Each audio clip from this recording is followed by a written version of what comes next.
Ryze has always occupied a special place in the League of Legends roster.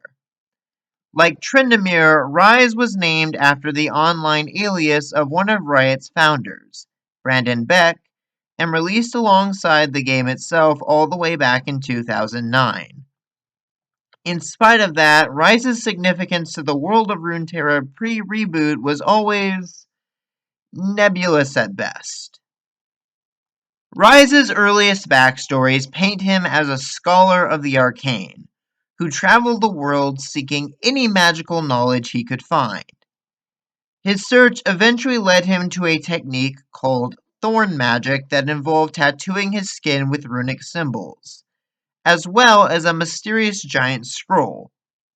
What was on this scroll was anyone's guess, but the secret it contained was apparently so dangerous and horrific that Ryze was willing to lay down his life to protect it. Ryze himself describes the magic inscribed on the scroll as an abomination, which led to no end of theories.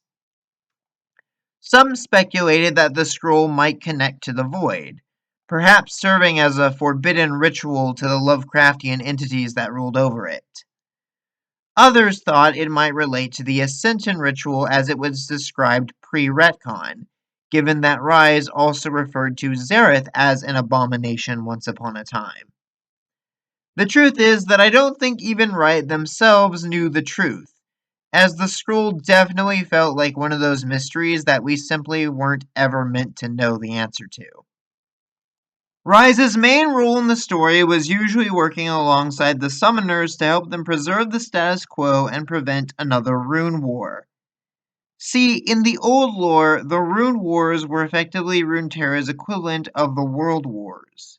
Massive, globe-spanning conflicts which saw devastation unlike any major conflict before them.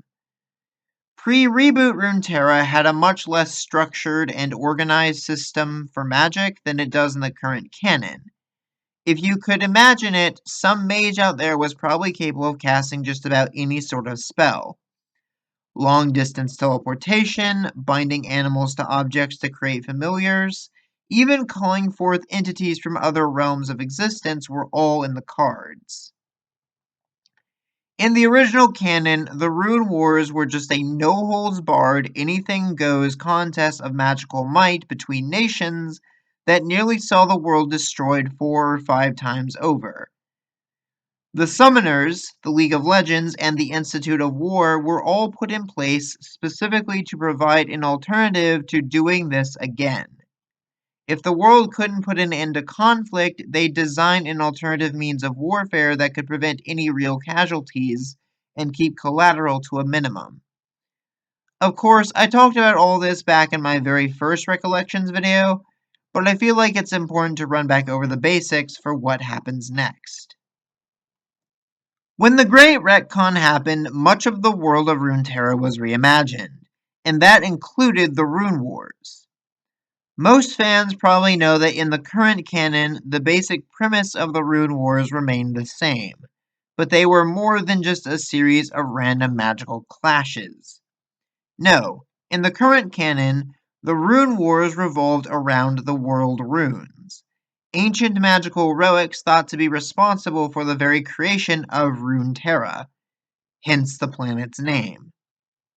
The world runes are often likened to the Infinity Stones from Marvel, though we have a significantly less clear idea of how they function. Okay, we know the world runes are supposed to be the source of elemental magic on Runeterra, and each one presumably corresponds to a different element, but it's also vaguely implied that they might relate to the stat runes in the game somehow. It doesn't help that we've barely gotten to see any of the runes actually being used, but that's also sort of the point. In this iteration of the lore, Ryze has seen the devastation they can cause and devotes himself to ensuring that no one can misuse that power again. On that note, let's talk about Ryze's current backstory a little more. His third bio has him apprenticed to a man named Tyrus, whose sole objective was to find and secure the runes to keep them from being misused. Tyrus traveled the world with his apprentice by his side and a large scroll on his back, trying to convince the leaders who came into possession of the world runes to hand them over. Of course, these talks failed, and soon enough, magical catastrophe befell Runeterra, as their wielders went to war. As more conflicts followed and the Rune Wars began in earnest, Tyrus would eventually succumb to his growing frustration and the temptation of power. In Ryze's third bio, Tyrus steals 2 world runes and uses their power to destroy Acacia, forcing Ryze to kill his own teacher and take up the burden in his stead. Ryze opens the scroll that his mentor always carried, and from it apparently gleans some insight that strengthens his resolve to see their mission through. Of course, Riot would later go on to say that Acacia was actually destroyed by the Void, so they had to retcon this version of the bio as well. Ryze's 4th and currently canon iteration is more or less the same, minus the bit about Acacia. In fact, this time around, Tyrus never actually uses any runes, but secretly steals away with 2 of them while Ryze is sent off on trivial errands. In both versions, Ryze's attempt to plead and reason with his master fail, ending with him striking Tyrus down and taking up the burden alone. Actually, there is one more significant change to the current canon. Almost no mention is made of Ryze's scroll in this version. Tyrus is described as having it at the beginning, but the bio never states that Ryze opens it to view its contents. He probably has, of course, but the point is that the scroll has become less of a focus in Ryze's story. It's still significant, and he even tells you to burn it when he dies, but the focus has really honed in on Ryze's quest for the world runes. The scroll is clearly connected to that, but since we don't know its contents, it's hard to say how significant it truly is. A common fan theory is that the scroll is a magical map that shows the world runes' current locations at any given time, while others think it holds some forbidden truth about the true nature of the world runes and their origins. Whatever the case, again, we probably simply aren't meant to know. It's a mystery that, frankly, is probably best left being never truly solved.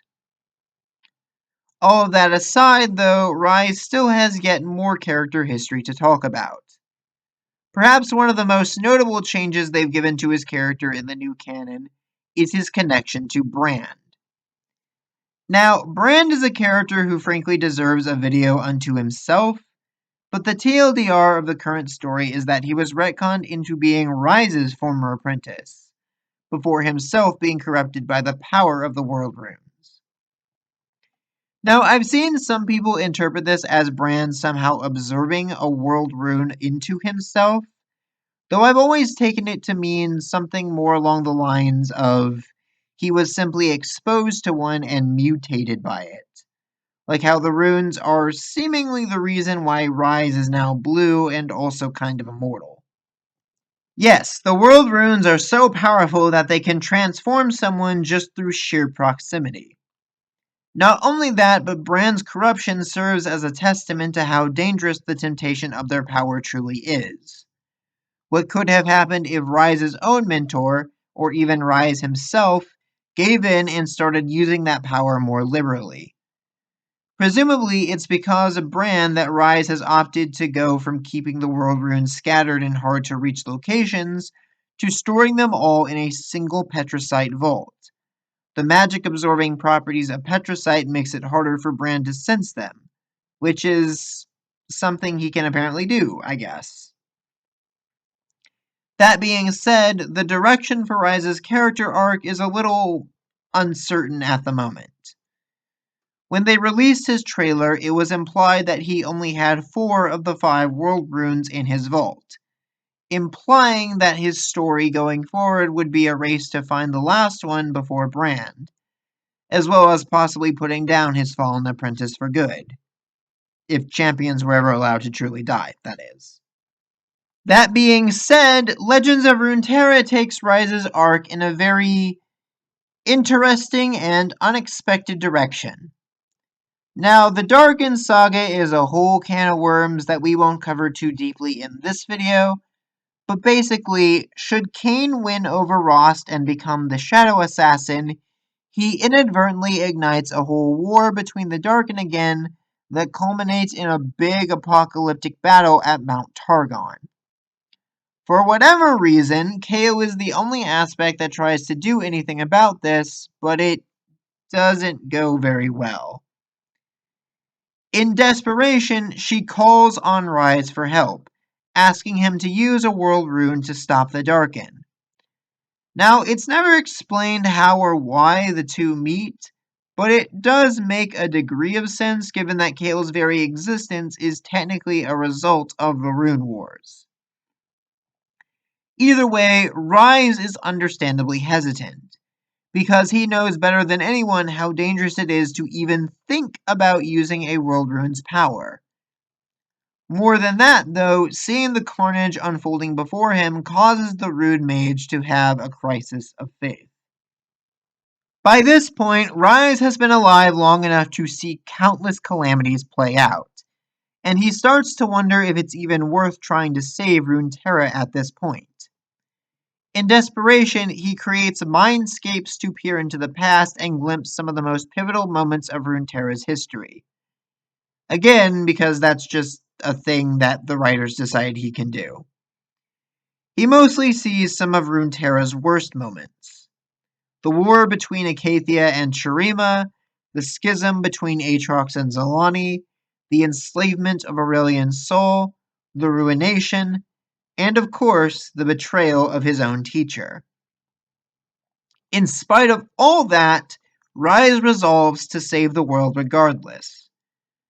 The card descriptions don't exactly do the best job explaining it, but Ryze's mentality is basically supposed to be that these moments in history are exactly that. History. In spite of all the tragedies the world has faced, in spite of all the horrible things its inhabitants have done, it's still here. The people rebuild, they forge ahead, and they fight to protect what's important to them against all odds. The Darkin are but one of many apocalyptic threats Runeterra has faced, and frankly, they're not even the worst. They represent the follies and failures of the past, but Ryze understands that the past does not need to determine the world's future. Thus, Ryze chooses to accept Kale's request, summons a world rune from his vault, and unleashes its power. Sadly, we don't actually get to see the resolution of this.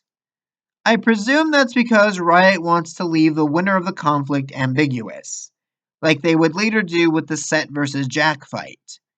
You can decide which of your favorite champions emerges triumphant, especially since this is all happening in a hypothetical potential future timeline anyways.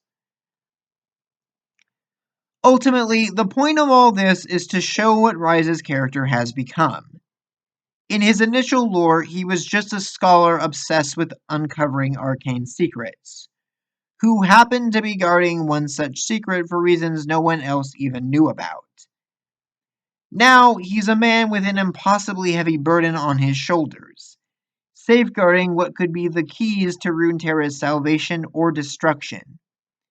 He's Runeterra's unsung hero, using the power at his disposal to help as many as he can, while also constantly fighting the urge to let it corrupt him. Ryze has had perhaps one of the most drastic character changes of any champion in the game, with what is generally agreed to be one of the most compelling arcs.